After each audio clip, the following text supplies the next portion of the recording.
कि सुनसन सिक्सर काटा लेला से हर कोई रंगदार ना होला। कि सुनसन सिक्सर काटा लेला से हर कोई रंगदार ना होला। आ लड़की के अपन पावर दिखैला से हर कोई लड़की के दिलदार ना होला। और है चौहान जी के जैसन पावर पावे खातिर हर कोई रंगबाज ना होला। चौहान जी के रेलल बरदास ना होई।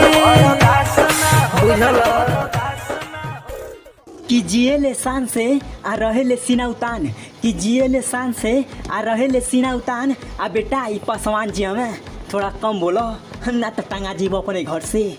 बदमाश हम बड़े बदमाशी उम्र कैद होके चाहे होके हमारा।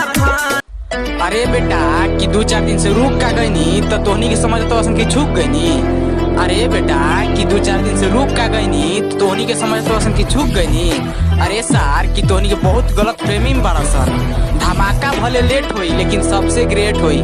आई एम चौहान जी, समझ में आई सारे। बदमाश हम करे बदमाशी उम्र कैद होके चाहे होके हमारा। तोरा के लागता ढेर बोलबे तो छोड़ दो जाई। कि बेटा तोरा के लागता कि ढेर बोलबे तो तोरा के छोड़ दो जाई। ना रे बेटा ई तोर गलत फहमी बा। ई पसवान जी वसन दौड़ा के ठोक दिया। करम करत रही तले कांड हो गई।